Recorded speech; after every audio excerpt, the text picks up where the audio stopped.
Iran ने जो कहा वो किया।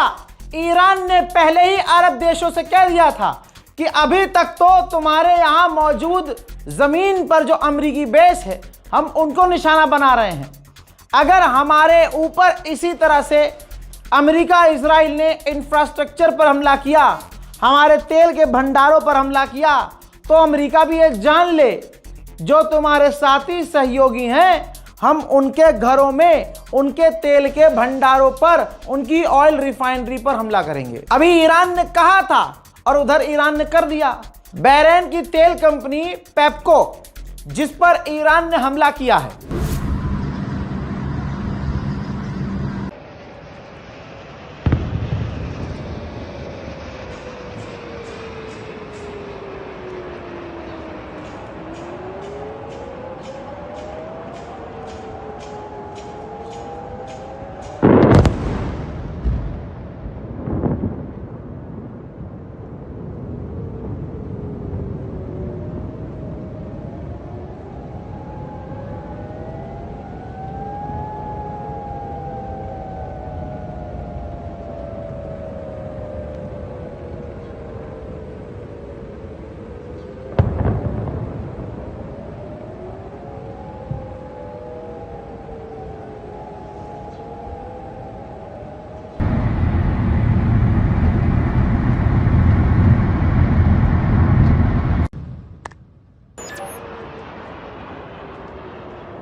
यानी ईरान ने अब सीधा अरब को, डायरेक्ट अरब को निशाना बनाना शुरू कर दिया है।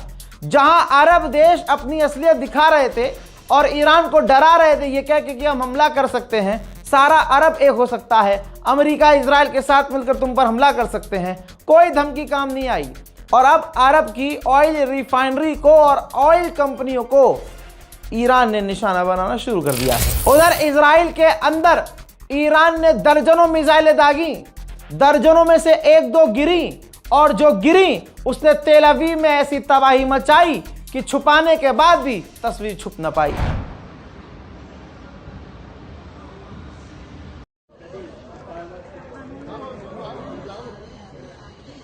חברים, טיל במודיעין עילית. מה הולך פה? מה הולך פה? וואו מה זה? תדע אותו.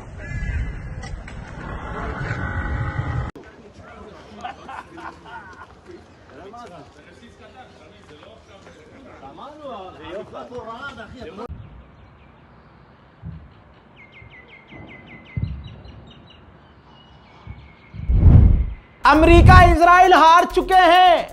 मुसलमानों देखो किसे कहते हैं ईमान वाला। हम डर डर कर भाग जाते हैं कि अरे मॉब लिंचिंग हो जाएगी, हम डर कर भाग जाते हैं कि फलाने वहां हिंदू ज्यादा है हम वहां नहीं जा सकते। भैया हम वहां नहीं जा सकते, वो लोग ज्यादा हैं। दोस्तों बमबारी के बीच, अल्लाह अकबर, बमबारी हो रही है ईरान में, और जिस जगह पर बमबारी हो रही है उसी जगह पर ईरान के लोग नए सुप्रीम लीडर के चुने जाने पर खुशियां मना रहे हैं। अल्लाह अकबर, अल्लाह अकबर, अल्लाह अकबर, अकबर इस्राइल,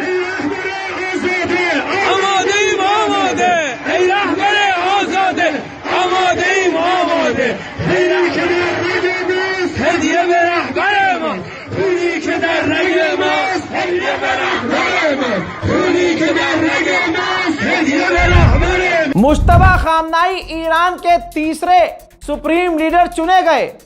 सबसे पहले सपोर्ट किया किसी विदेश से, सपोर्ट आया तो रशिया का, और नेता पुतिन ने कहा कि हम हर तरह से मुबारकबाद पेश करना चाहते हैं। मुश्तबा खामनाई को मैं खुद मुबारकबाद पेश करता हूं और मुझे पूरा यकीन है कि आप अपने बाप की तरह बेहतरीन काम करेंगे और लोगों को जोड़ने का काम करेंगे। और हम पूरी तरह से ईरान के साथ हैं, हर चीज में, हर मकसद में ईरान के साथ हैं। चली जो हैदर की तलवार, तो सिर्फ मिडिल ईस्ट में झटका नहीं लगा, चली जो हैदर की तलवार तो जापान में भी लोथड़े नजर आ रहे हैं। पिछले 30 साल में जापान में सबसे ज्यादा तेल महंगा हो गया है, क्योंकि ईरान ने जो स्ट्रेट ऑफ हुर्मुज में लकीर खींची है, कोई यजीद की औलाद उसे क्रॉस नहीं कर पा रहा है। बड़े से बड़े देश और संगठन हिल गए हैं। G7 तेल के जो दाम बढ़ रहे हैं, तो ये संगठन G7 इमरजेंसी मीटिंग करने वाला है कि गैस और तेल के दाम कैसे कंट्रोल किया जाए। कतर के प्रधानमंत्री ने बड़ी बात कह दी।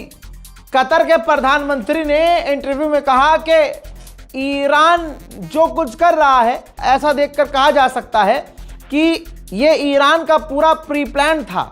ईरान ने जो किया है प्लान करके किया है। जी हाँ दोस्तों, और उन्होंने कहा कि जिस तरह से ईरान अरब देशों पर, गल्फ पर हमला करके सब कुछ तहस नहस कर रहा है, साफ नजर आ रहा है कि इधर अमेरिका ने हमला किया और अगले 1 घंटे के अंदर ईरान ने पूरे अरबों पर हमला शुरू कर दिया। नजर आया है साफ कि ईरान ने ये पूरा प्लान कर रखा था। हम तो बात करना चाहते हैं, हम तो पीस और शांति चाहते हैं, हम तो रास्ता तलाश कर रहे हैं कि ईरान से शांति कैसे की जा सके। हजरात, कतर ने पैंट में पेशाब कर दिया है, घुटने पर अरब आ गया है, ईरान से शांति चाहता है। ईरान 2 टूक में बात कहता है, अपनी ज़मीन पर अमेरिका को बेस मत दो, वहां से भगाओ, हमला हम बंद कर देंगे। उधर IRGC के ऑफिशियल प्रवक्ता ने बहुत बड़ा ऐलान किया है कि ये आग जंग की ओर बढ़ेगी। अमेरिका इजराइल ने मिलकर हमारे सिविलियंस पर हमला किया, सिविलियन इंफ्रास्ट्रक्चर को तबाह किया, अस्पताल स्कूल को तबाह किया और अब आगे बढ़कर हमारी तेल की फैक्ट्रियों, ऑयल रिफाइनरीज पर हमला कर रहा है, गैस पर हमला कर रहा है। तो अब याद रखना, दुनिया इस बात को याद रखे कि अब ये जंग की आग और बुरी तरह से फैलेगी। हजरात, मैंने भी बड़ा जिद्दी आदमी हूं, मैंने भी जो वादा किया था पूरा किया। राजधानी दिल्ली के एम्बेसी में मैं खुद वहां अपनी टीम के साथ पहुंचा और वहां जो मैंने बताया था कॉन्डोलेंस बुक है, जहां पर आप बैठकर लिख सुकून से आप आयतुल्लाह सैयद अली खामनाई जो शहीद हो चुके हैं उनके बारे में अपना नज़रिया लिख सकते हो, शोक व्यक्त कर सकते हो। हजरात, देखकर बड़ी खुशी हुई कि एक तो मैं वहां गया और आप लोगों को सिर्फ 6 घंटे पहले बताया। मैं किस जुमले से आप लोगों का शुक्रिया अदा करूं, मैं बयान नहीं कर सकता। 6 घंटे पहले मैंने बोला था और मेरी एक आवाज़ पर जिस तरह से आप पहुंचे, अल्लाह की कसम, खुदा की कसम, मैं जिंदगी भर तक आपका शुक्रिया अदा करूंगा, तब भी मैं 1% आपका एहसान नहीं चुका सकता। यकीन कीजिए, यह आपने मेरे लिए नहीं किया है। ये हजारों की जो भीड़ आई, 2 दिन से ईरान एम्बेसी खाली पड़ी थी, ना के बराबर लोग जा रहे थे इक्का दुक्का। ये खुद एम्बेसडर ने मुझे खुद बताया। और आपने मेरी औकात इतनी बढ़ाई, इतनी इज्जत, इतना प्यार दिया कि ईरान एम्बेसी में ये हवा चल गई कि ये कौन आया है और जिसके साथ इतना लश्कर आया है। और कमाल ये है कि सोचकर इतना गया था कि जाऊंगा, साइन करूंगा, अपनी बात लिखूंगा, उठूंगा और वापस आ जाऊंगा। लेकिन क्या अल्लाह इज्जत व तो इज़्ज़ु मन तशा व तो ज़िल्लु मन तशा। आप लोगों की हलचल ने, आप लोगों के शोर ने, आपकी मोहब्बत ने, आपके नारेबाजियों ने आवाज़ एम्बेसडर के कान तक पहुंचा दी।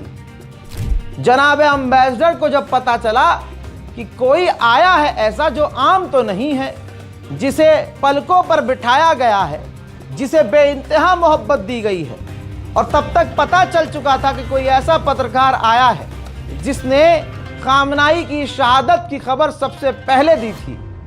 जब कुछ डिटेल उनके पास गई तो मैं अपनी आंखों पर यकीन नहीं कर पाया कि एम्बेसडर, ईरान के एम्बेसडर, सोचिए ईरान के एम्बेसडर खुद मुझसे मिलने आए, खुद आए भाई मिलने। उन्होंने अपना हाथ मेरे हाथ में दिया, मैंने दोनों हाथ से उनका हाथ पकड़ा, ना उन्होंने मेरा हाथ छोड़ा ना मैंने उनका हाथ छोड़ा। मुश्तबा खामनाई से उन्होंने शुरुआत करी। उन्होंने मुझे बताया कि अब वहां के नए सुप्रीम लीडर आयतुल्लाह मुश्तबा खामनाई हैं। पड़ोसी ने आवाज दी कि आगा ये आपसे पहले बता चुका है, सुबह सुबह 3 बजे। और उसके बाद उन्होंने कुछ चीज़ें मुझे समझाई, कुछ बातें बताई, कुछ पॉइंट्स दिए। जब तक बात ना ख़त्म हुई तब तक उन्होंने मेरा हाथ नहीं छोड़ा। ये इज़्ज़त, ये नाम, ये प्यार, ये मैंने नहीं कमाया है। ये एक सच की ताकत है कि आज ईरान के कानों तक ये बात पहुंच गई कि जो आया है वो कोई आम नहीं है, और जो इसके साथ लोग आए हैं ये इसकी ताकत है। वहाँ शिया, सुन्नी, देवबंदी, बरेलवी मदरसे के बच्चे, दुकान बंद। एक बंदा नेपाल का है और यहाँ दूर किसी गांव में रहता है, वो आया। एक व्यक्ति अपनी दुकान बंद करके आया। एक औरत अपनी छोटी सी 3 साल की बच्ची को लेके आई थी। मैं आपको वो मंजर अपनी रील पर, इंस्टाग्राम पर दिखाता रहूँगा, लेकिन मैं शुक्रिया अदा करना चाहता हूँ दोनों हाथ जोड़ के अपने देखने वालों का। खुदा की कसम, मेरे इतने अच्छे काम नहीं हैं, लेकिन मेरे माँ बाप के इतने अच्छे काम होंगे कि आप जैसे साथी अल्लाह ने मुझे दिए। और आप वो साथी हैं, मेरी वो ऑडियंस है जो छपरी नहीं है। अल्हम्दुलिल्लाह, सबसे बड़ी ताकत ये है। आप सभी का बहुत बहुत शुक्रिया, बहुत शुक्रिया। जिनके साथ तस्वीर नहीं हो पाई, जिनसे मुलाकात नहीं हो पाई, मैं उनसे माजरत चाहता हूँ, क्योंकि क्राउड बहुत था। ईरानियन एम्बेसडर को दिक्कत हो जाती, वहाँ कुछ अनहोनी ना होती, इस वजह से हमको वहाँ से तुरंत रवाना होना पड़ा। और अक्सर ऐसा होता है कि मुझे जब मैं पब्लिक में जाता हूँ तो चीज़ें ख़राब ना हो जाएं और उसका बहाना लगाकर मेरे पे ऊपर नया केस न कर दिया जाए। 51-52 पहले से हैं, तो मैं कोशिश करता हूँ कि कोई चीज़ ख़राब ना हो और ख़राब होने से पहले वहाँ से मैं निकल जाऊँ। अमेरिका का 10 बिलियन का नुकसान हो चुका है। पेंटागन $6 बिलियन खर्च कर चुका है और $4 बिलियन इंटरसेप्टर पर खर्च कर चुका है, लेकिन अभी भी कोई फायदा होता नहीं दिख रहा है। $10 बिलियन का नुकसान होने के बाद भी मिडिल ईस्ट में अमेरिका को ईरान बुरी तरह से पीट रहा है। फ्रांस के पूर्व प्रधानमंत्री ने कहा कि हमें अमेरिका और इजराइल पर पाबंदी लगानी चाहिए। ईरान पर इन्होंने गैर कानूनी तरीके से हमला किया, इंटरनेशनल लॉ का उल्लंघन है। हमारे पास पावर है, अमेरिका हम पर भी निर्भर करता है, तो हमें अपनी पावर इस्तेमाल करके अमेरिका और इजराइल पर पाबंदियां लगानी चाहिए। यूरोपीय यूनियन की चीफ ने अपनी औकात दिखाते हुए कहा कि ईरान की रिजीम के लिए आंसू नहीं बहाना चाहिए। उन्होंने अपने ही हजारों लोगों को खुद मारा था, लेकिन ये सुअर की जात ये नहीं बताएगी कि अमेरिका ने 170 बच्चियों को, छोटी छोटी बच्चियों को मार दिया। डोनाल्ड ट्रंप ने 3-3 साल की बच्चियों को काट के खाया। डोनाल्ड ट्रंप ने छोटी छोटी बच्चियों को एप्स्टीन आइलैंड में ले जाकर क्या क्या किया, ये इसकी जात नहीं बताएगी। हो सकता है एप्स्टीन में ये भी गई हो सकता है इसकी बेटी भी एप्स्टीन में डोनाल्ड ट्रंप के साथ हो। तो इस वजह से ये अमेरिका को खुश करने के लिए कुछ भी बोल रही है। And I want to be clear, there should be no tears shed for the Iranian regime. This regime has inflicted death and imposed repression on its own people. They slaughtered 17,000 young people. And this regime has caused devastation and destabilization across the region. Iran के विदेश मंत्रालय के द्वारा कहा गया है कि तुर्की, Azerbaijan और साइप्रस पर हमने हमले नहीं किए हैं। हो सकता है ये किसी और ने किए हों, आग लगाने के लिए, आग भड़काने के लिए।